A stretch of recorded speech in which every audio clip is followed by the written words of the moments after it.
In today's video, we will be discussing the orchestrations of Beethoven, Berlioz, Mendelssohn, and Wagner. There's a lot of ground to cover, so let's get to it.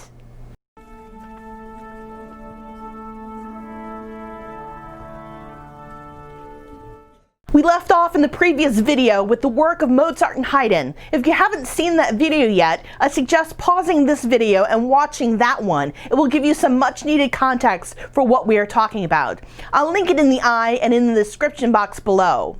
The period of Mozart and Haydn brought about a modern art of orchestration by using accompanying patterns instead of continuous polyphony. The orchestra, as a unit, also emerged in its final form: double winds, horns and brass, timpani, and strings in four parts. It was then the first true symphonists, Mozart and Haydn, could work their magic.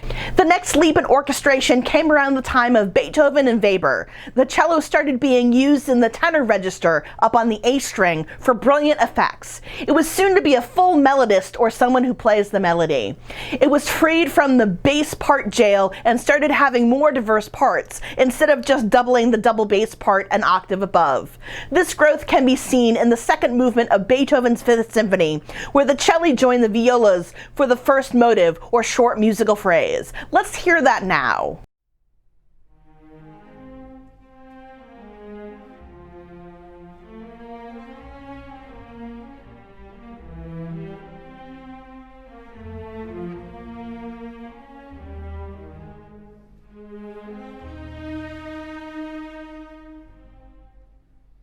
The timpani also had a renaissance, sometimes playing notes other than tonic or dominant, having a number of different effects attributed to it, including crescendo rolls, use in soft situations, and playing two notes at the same time.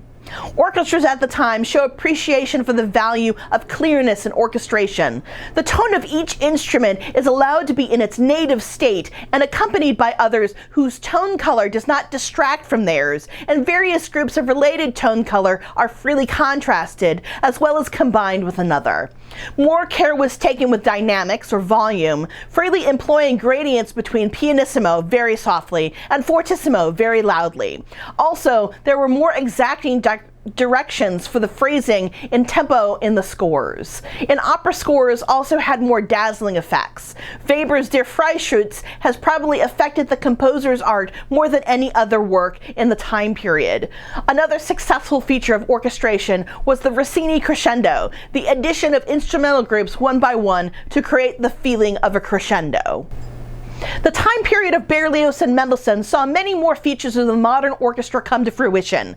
The introduction of trombones into the concert orchestra saw the brass segment of the ensemble harmonically complete. The only member of the section not present was the tuba, which would not be added for a few years. Composers of the time understood the orchestra as a three-body system: strings, woodwind, and brass. The string orchestra was in a state of technical flexibility never seen before, with the ranges of the first violins and the cello soaring above previous periods. The writing was more chromatic and included new effects like playing sul ponticello or close to the bridge for a whiny winded sound, or col legno, the hitting of the strings with the back of the bow.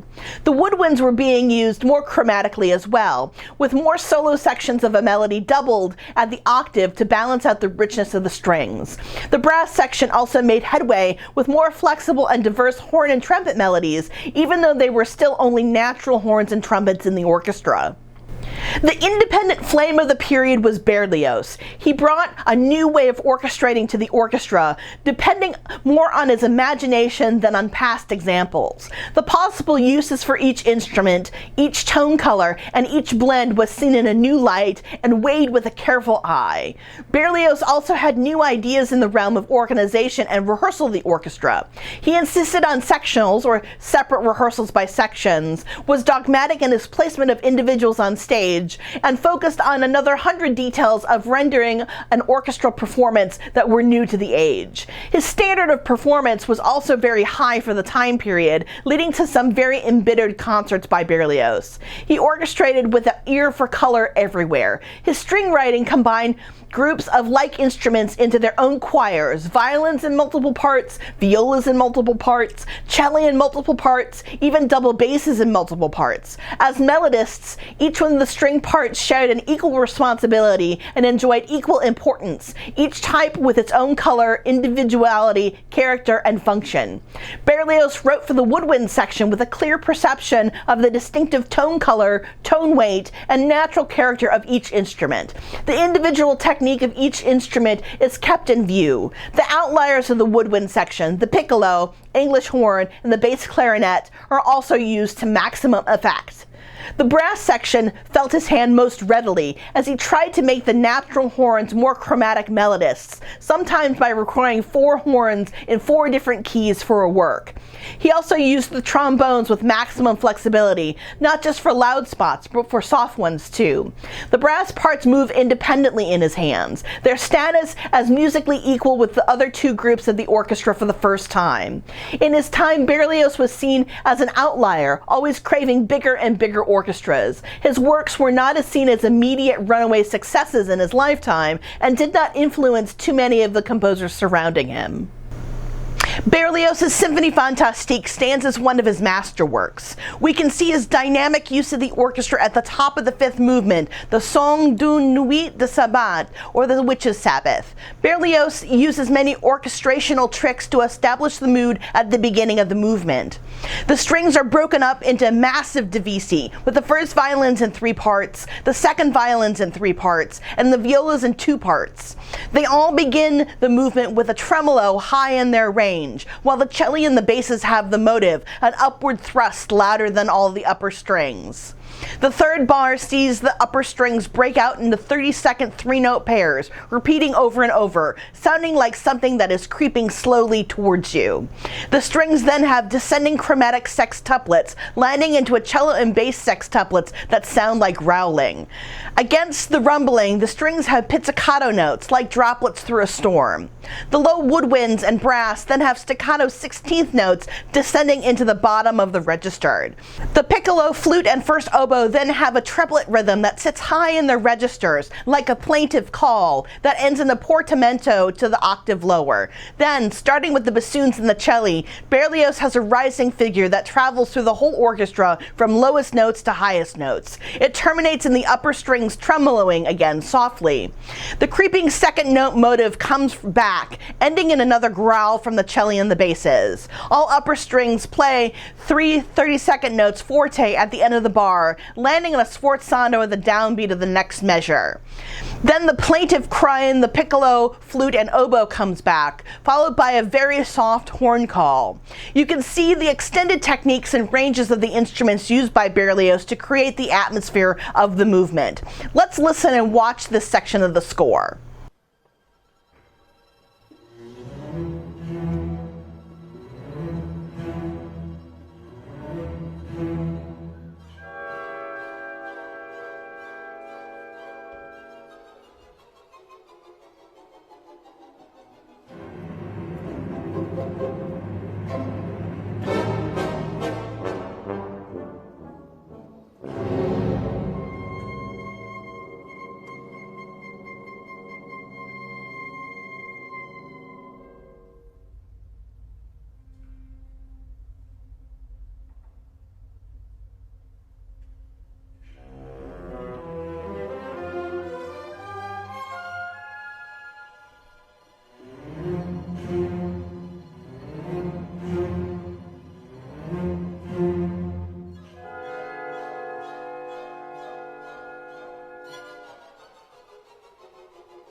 Mendelssohn was the other pole of orchestration during this period. Not as imaginative as Berlioz, he reflected most of the conservative approaches in Europe, called the Gewandhaus school, after the orchestra where he was music director for most of his life. He was known for adding to the lower end of the string section by dividing the cello and the basses into multiple parts. His woodwind parts were more than just harmony, but included well-equipped solo work as well. He used the brass section to good effect in soft registers, passing along this technique to other composers. His orchestrations and coloring of A Midsummer Night's Dream in its fairy effects is very picturesque and to the point, and so far-reaching that most other composers of the time period and after would turn to his orchestration when in the realm of the fairy. These fairy effects are heard at the beginning of an overture to A Midsummer Night's Dream. The first instruments you hear are two flutes. Then as each transforming chord changes, Mendelssohn adds instruments to change the tone color. The second chord adds the clarinets, and the third chord adds the bassoons and the horns. The horn color is really pronounced in the fourth chord, with the low notes played in octaves. It is in these changing colors that Mendelssohn paints the fairy world. The strings then come in with an E major chord, the key of the work, but then skitter off into E minor, the parallel minor. The dancing of the violins is seen as the dancing of the fairies. The violas come in with pizzicati to enrich the chords of the four violin parts. The winds, minus the oboes, then interrupt for another suspenseful chord which resolves at the downbeat of the next bar, overlapping with the moving violins. This then happens again. The chattering violins are interrupted by the woodwinds minus the oboe, before the violins run into the second theme. Let's take a listen to that now.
The next big player in orchestration was Wagner. He turned the art of orchestration on its head and was so polarizing there was a reaction against everything he stood for musically.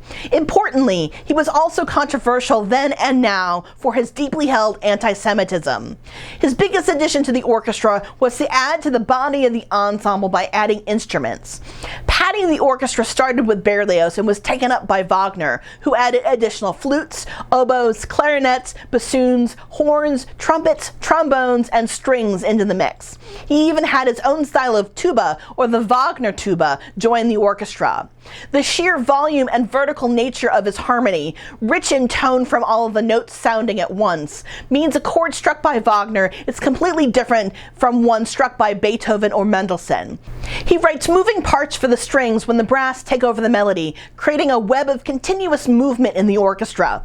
He also finally has valve brass instruments, the modern trumpet and horn, take over from their natural counterparts. His brass writing was chromatically complete. The brass section was finally able to take on the responsibility of being melodists, whether a trumpet, horn, or trombone. Let's take a look at some Wagner, an excerpt from the fire music at the end of Die Valkyrie. The excerpt begins with a blasting melody in the low brass, dominating the scene. The lower strings then come in with finger tremolos, now more in vogue than ever and highly used by Wagner. The horn covers the vocal part in this excerpt. The trombones come once again with the theme. The English horn, bassoons, and horns have a secondary theme, while the strings have filigree patterns to fill out the harmony and provide motion. The secondary theme gets handed off to the trombones, then the bassoons and the fourth horn have a cascading chromatic gesticulation that terminates in fast string tremolos and the cello that sound like buzzing. The bassoon and the cello then have ascending chromatic scales that again terminate in the buzzing of the cello, this time with the violas added. The buzzing ascends as a transition to the next section, where the piccolo has straight 16th notes against the rest of the woodwinds trombones and horns playing the second theme. The harp joins in, and along with the arpeggiating upper strings, creates movement for the second theme. You can see how Wagner has a consistent engine of motion, usually using the strings, throughout the whole section. The string parts are dynamic and difficult, stretching the technique of the day. Wagner's use of brass was also a first for his time period. Trombones and horns have not been used this way before Wagner. You can also see the size of its orchestra, with 4 flutes, including piccolo, 4 oboes, including English horn, 4 clarinets, including bass clarinet, 3 bassoons, 3 trumpets, 4 trombones, including bass trombone, tuba, 2 harps, glockenspiel, timpani, and strings divided in 2s. 2 first violins, 2 second violins, 2 violas, 2 celli, and 2 basses. This massive orchestra creates a dense, thick, luxurious sound that is the calling card of Wagner's works. This excess is what becomes the sticking point for the next generation of composers. They either fall in line with it or reject it completely. Let's hear that excerpt of the fire music.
Wagner took the musical world by storm. His orchestrations were either loved or rejected by the musical establishment throughout Europe. There were 2 camps, those that thought the orchestrations and the work by Wagner was the new way forward, and those that completely rejected the Wagnerian model and stuck closer to the orchestration models of the past.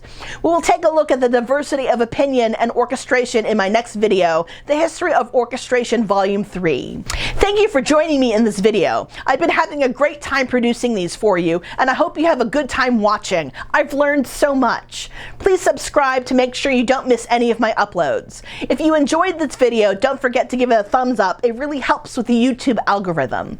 You can support the making of these videos on Patreon. A link is in the description box below. My bibliography for this video is on my website, dominiqueroyam.com, with a link to it in the description box. Let's continue to talk about orchestration on social media. It's Dominique Royam everywhere. Thanks so much, and see you in my next video.